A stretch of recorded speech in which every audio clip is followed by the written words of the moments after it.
Good morning friends. আজকে পুরো পাগলের মতো লাগছে আমাকে দেখতে। Welcome back to my channel ইয়ারএস ব্লগ আর ফ্যামিলিতে তোমাদের সবাইকে স্বাগত। শুরু করছি নতুন একটা দিন, নতুন একটা ব্লগ।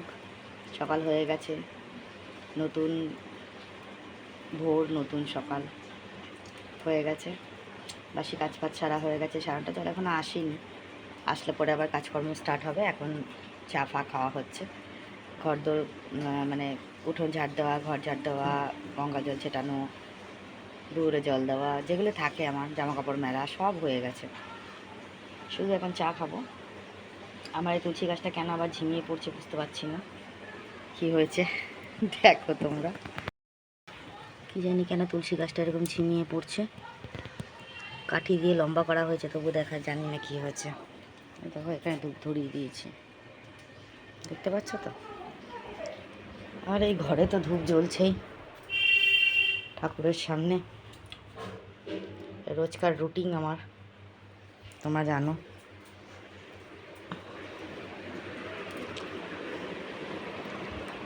এখানে আজকে আমি এটার মধ্যে চা নিয়েছি, চা আর এখানে বিস্কুট নিয়েছি। কাকা চা রাখা আছে, কাকা এখন নেই ঘরে, কোথায় গেছে জানি না, আসুক তারপর চা খাবে। তো ফাইনালি বন্ধুরা, আমার স্নান টান করা কমপ্লিট হয়ে গেছে, ঠাকুরের পুজো টুজো দেওয়া কমপ্লিট। আজকে কোনো কাজ শেয়ার করিনি, আজকে শরীরটা ভালো লাগছে না আমার, আর একটু একটা আর্জেন্ট দরকার আছে, এই জন্য একটু তাড়াতাড়ি করতে হলো, এই জন্য কোনো কাজ শেয়ার করতে পারলাম না। যাই হোক, স্নান হয়ে গেছে, এখন খাওয়া দাওয়া করবো। খাওয়া দাওয়া করে তারপরে আমি আবার তোমাদের সামনে আসছি, চলো। তো বন্ধুরা, আমি তোমাদেরকে একটু ঠাকুর দর্শন করিয়ে নিলাম। আমি তো দেখি কথা বলেই নিলাম তোমাদের সঙ্গে, যে আমার স্নান হয়ে গেছে, ঠাকুরের জপ হয়ে গেছে, পুজো টুজো সব কমপ্লিট। দেখো এই ঘরে ঠাকুর তোমাদের দেখিয়ে নিলাম একটুখানি, কত সুন্দর করে ঠাকুরকে পুজো দেওয়া হয়ে গেছে। আমার তো ঠাকুর দর্শন করাতে ভালোই লাগে, আর আমি পাশের ঘরেও ঠাকুরকে দেখিয়ে নিলাম, মানে আমার শ্বশুরমশাইকে, সবাইকে। এবং নিচেও আমার ঠাকুর পুজো দেওয়া হয়ে গেছে কমপ্লিট, তোমাদের দেখিয়ে দিলাম।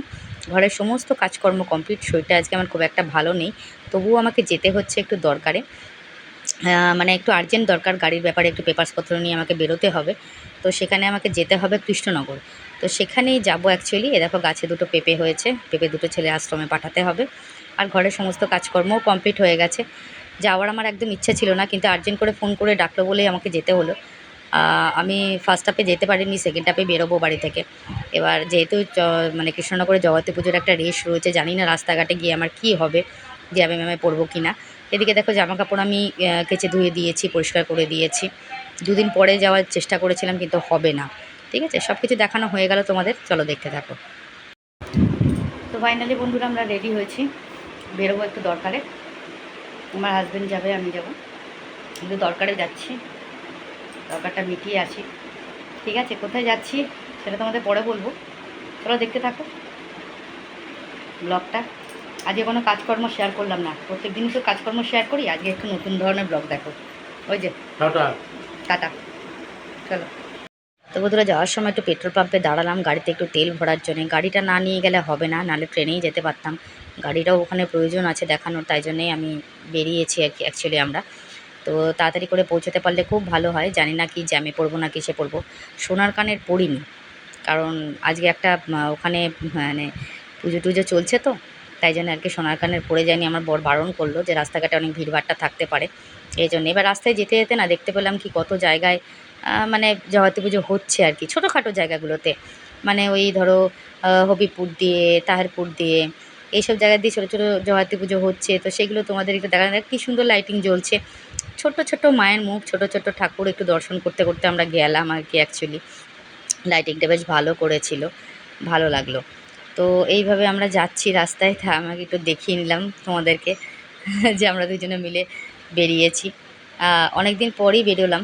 আর এই দেখো সামনে আর একটা প্যান্ডেল, কি সুন্দর লাগছে প্যান্ডেলটা দেখে, যে লাইটিংটা দেখালাম তারই প্যান্ডেল এটা। ঠিক আছে, তো চলো দেখতে থাকো। তো আমরা অ্যাটলিস্ট হাই রোডে উঠে পড়েছি। সন্ধে মানে আমার কাজটা কমপ্লিট হওয়ার আগে আমাকে 8টা পর্যন্ত খোলা আছে। তো আমি এবার কিন্তু আমাদের কাজকর্ম কমপ্লিট হয়ে গেছে, আমি ওখানে করে ফেলেছি কাজকর্ম। করার পর আমার হাজব্যান্ড বললো যে কৃষ্ণনগর যখন আসলামই তখন বড় মাকে একটু দর্শন করতে করে আসি, চলো যাই। তো বড় মাকে দর্শন করার জন্য আমরা গেলাম। তো সামনে একটা ছোট্ট প্যান্ডেল পড়লো মায়ের, তো সেই প্যান্ডেলটার মধ্যে যেতে চাইলাম আর কি। প্যান্ডেলের পোস্টারটা তোমরা দেখতে পাচ্ছ, ওখানে লেখা আছে বেলেডাঙা, কী জানো নাম, বারোয়ারি পুজো। তো সেখানে প্যান্ডেলটার সামনে দিয়ে আমরা বেরিয়ে গেলাম। আর এখানে দেখো ফোয়ারাটা কত সুন্দর লাগছে, পুরো একদম মনে হচ্ছে সিঙ্গাপুরে চলে এসেছি, সিঙ্গাপুরের মতন ফোয়ারা লাগছে দেখতে। তো ভেতরে ঢুকে এত সুন্দর লাগলো দেখতে, ইচ্ছা ছিল না কিন্তু আজকে মনে হলো বড় মা জায়গায় আমাদেরকে টানলো, এই জন্য বড় মাকে দর্শন করতেই যাচ্ছি। অ্যাকচুয়ালি আর কোনো ঠাকুর দর্শন করার ইচ্ছা নেই, শুধু বড় মার চরণেই একটুখানি নিজেকে মানে কি বলবো, নিজের প্রণাম, নিজের ভক্তি, নিজের সব কিছু নিবেদন করার জন্যই যাচ্ছি অ্যাকচুয়ালি। নাহলে আমরা যেতাম না, এত ভিড়ের মধ্যে জ্যামে পড়ে গেছিলাম, প্রচণ্ড জ্যামে, আমাদের ফিরতেও অনেক রাত হয়ে গেছে, কেননা কৃষ্ণনগরে একদম ঢোকার মুখ থেকে জ্যাম শুরু হয়ে গেছে। 5টার পর থেকে ওখানে নো এন্ট্রি শুরু হয়ে গেছে, তার আগে ভাগ্যের সামনে ঢুকে গেছিলাম। এখন বেরোবার সময় কী হবে জানি না, বলতে পারবো না। কত মানুষের ঢল দেখতে পাচ্ছ, এখান থেকে কিন্তু পুজো স্টার্ট হয়েছে। এখানে কিন্তু বড়মার পুজো না, বড়মার পুজো অনেক দূর, মানে আমরা হাঁটছি তো হাঁটছি, হাঁটা আর শেষ হচ্ছে না। বড় মাকে দর্শন আমরা আজকে করবই, যে করেই হোক। আমার হাজব্যান্ড আগে আগে হাঁটছে আর আমি পেছন পেছন হাঁটছি, কিছু করার ছিল না, কী করব বলো। এত ভিড় রাস্তায়, আর আমি তো হাঁটতেই পারছিলাম না, কিন্তু কিছু করার নেই। যেহেতু মাকে দর্শন করতে এসছি, বড় মাকে তো আজকে দর্শন করতেই যাব। এত বছর আমার বিয়ে হয়েছে, একবারও আমি মাকে দর্শন করতে আসিনি।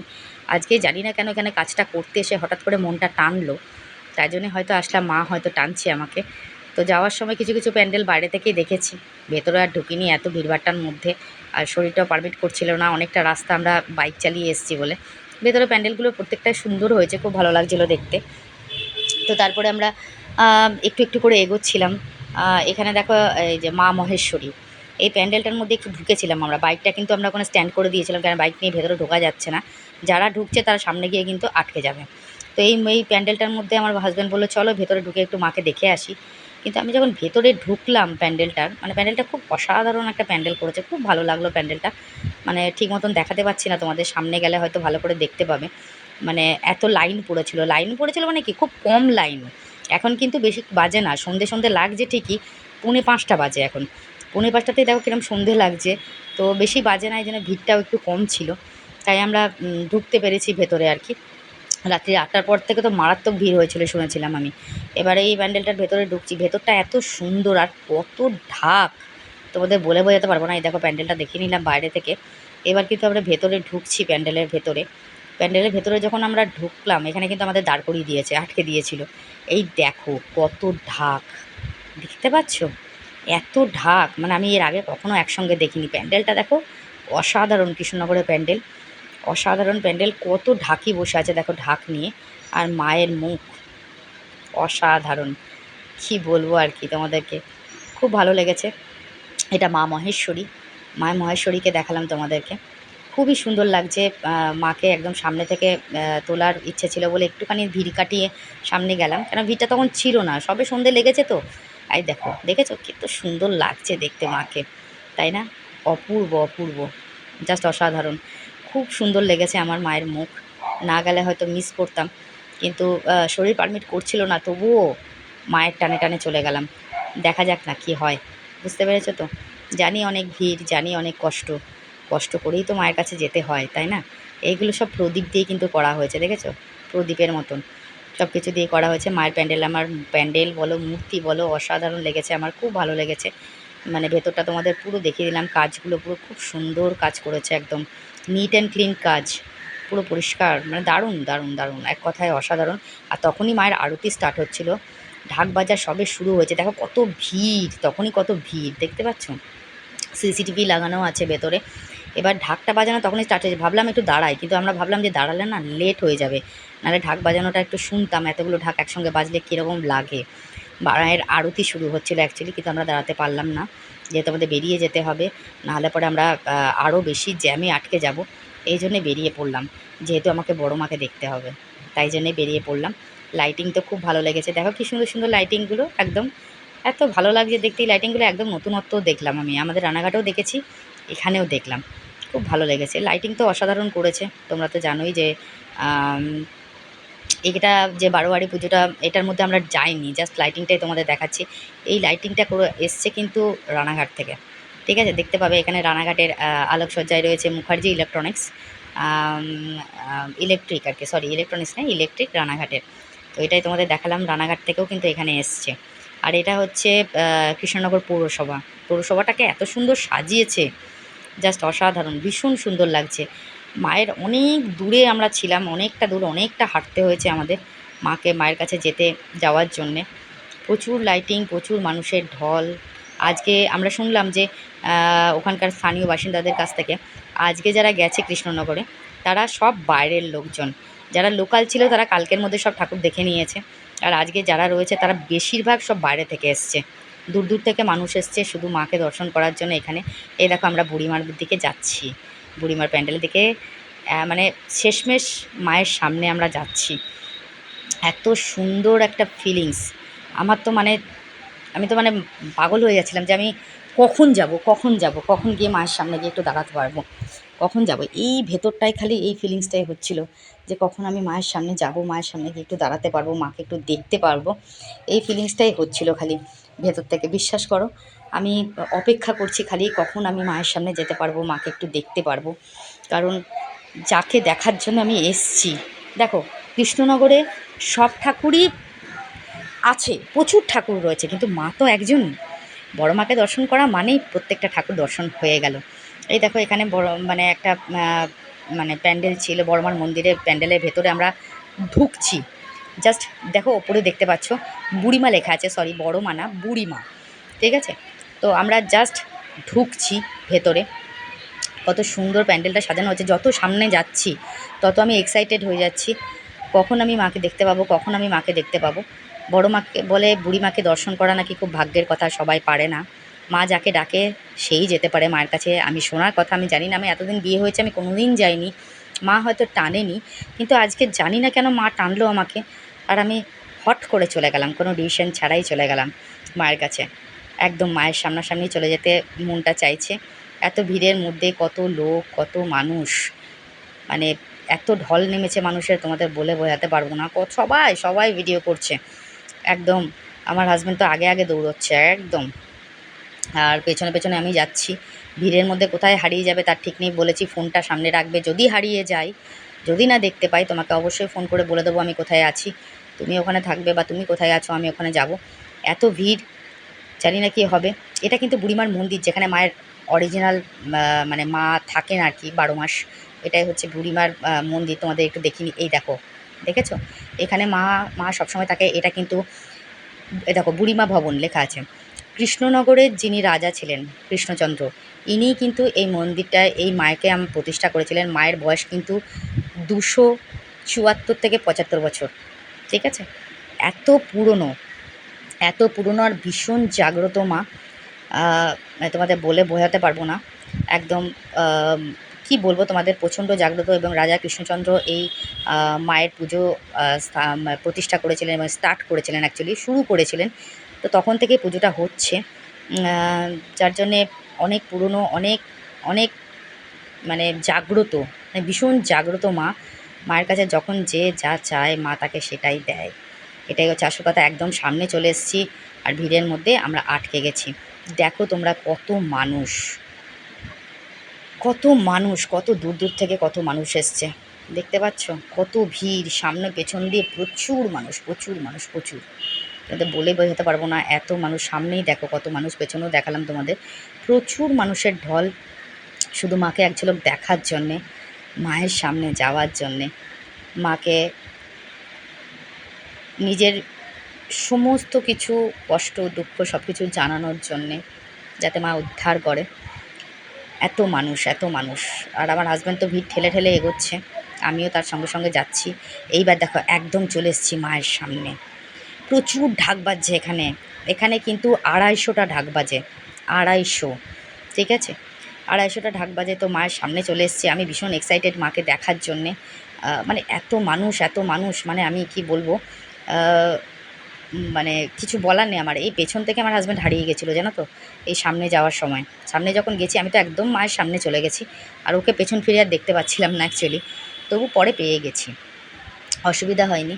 তো যত এগোচ্ছি ততই আমার মানে ভেতরে ফিলিংসটা তোমাদের বলে বোঝাতে পারবো না যে আমার কীরকম হচ্ছিল, যে এক ঝলক মাকে একটু দেখি, মাকে একটু দেখি, মাকে একটু দেখি।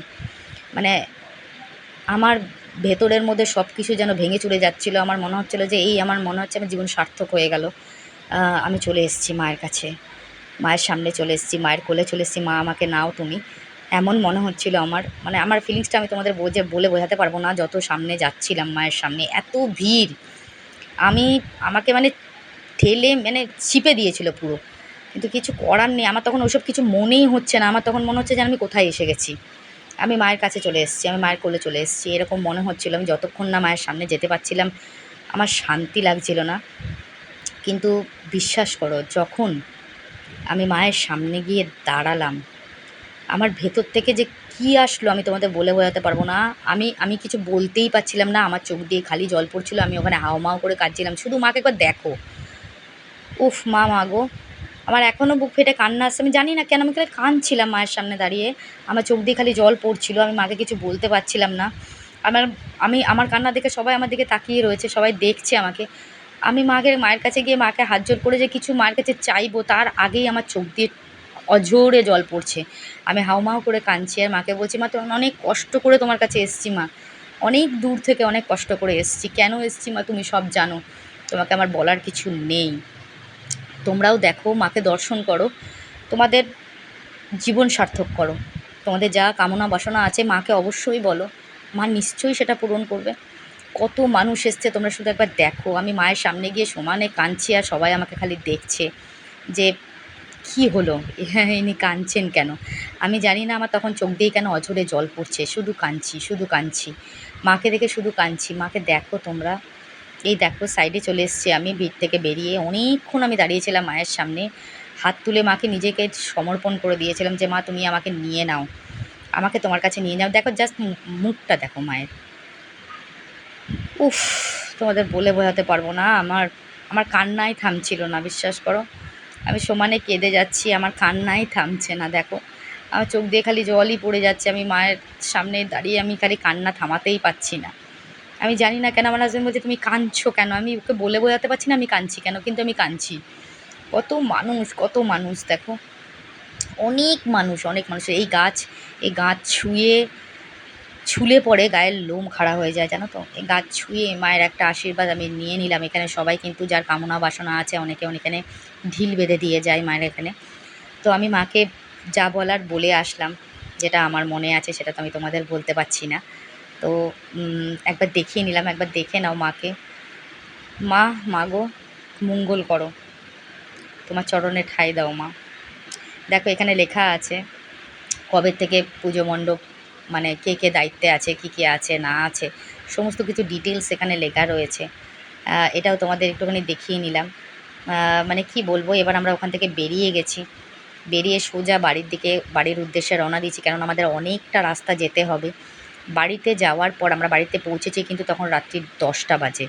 এতটাই জ্যামে আটকে গেছিলাম, গাড়ি নিয়েও আমরা বেরোতে পারছিলাম না ওখান থেকে। মানে খুব প্রবলেমে পড়ে গেছিলাম। ঠাকুরকে মায়ের আশীর্বাদে আমার হাজব্যান্ড এমন জায়গায় গাড়িটা রেখেছিল, সেই জায়গা থেকে আমি ভেবেছিলাম কি গাড়িটা যদি চুরি হয়ে যায়, কিছু যদি হয়ে যায় গাড়িটার কী হবে। মানে আমার একদম নতুন গাড়ি, এখনও টাকাও শোধ হয়নি, কী করব আমি। এখানে দেখো কত ডাক্তার বসে রয়েছে, মানে এখানে স্বেচ্ছাসেবী সংস্থারা রয়েছে, অনেক টেন্ট করে তারা বসে আছে। কেউ যদি অসুস্থ হয়ে যায়, কোনো রকম প্রবলেম হয়, এ দেখো বুড়ো মার মূর্তি এখানে দেখা যাচ্ছে। তো আমি সেই স্বেচ্ছাসেবী সংস্থারা ওখানে বসে আছেন, যাতে তারা মাকে মানে কেউ যদি অসুস্থ হয়ে যায় সেখানে তারা ট্রিটমেন্ট করতে পারে, সেরকম ব্যবস্থা রয়েছে। জল খাওয়ার ব্যবস্থা রয়েছে, টয়লেটের ব্যবস্থা রয়েছে। অসাধারণ এদের পরিষেবা মানে কৃষ্ণনগরের, জাস্ট অসাধারণ লেগেছে, খুব ভালো লেগেছে। জানি না হঠাৎ করেই কেন আমাকে তারা ডেকে পাঠালো অফিস থেকে, আর কেনই বা আমি এলাম, আর কেনই বা আমার মায়ের দর্শন হলো। মা না টানলে আজকে আমি আসতেই পারতাম না। আমার জীবন সার্থক, আমার জীবন ধন্য। যদি বেঁচে থাকি বন্ধুরা, যদি আমি বেঁচে থাকি, আমি সামনের বছর আবার আসার চেষ্টা করব মাকে।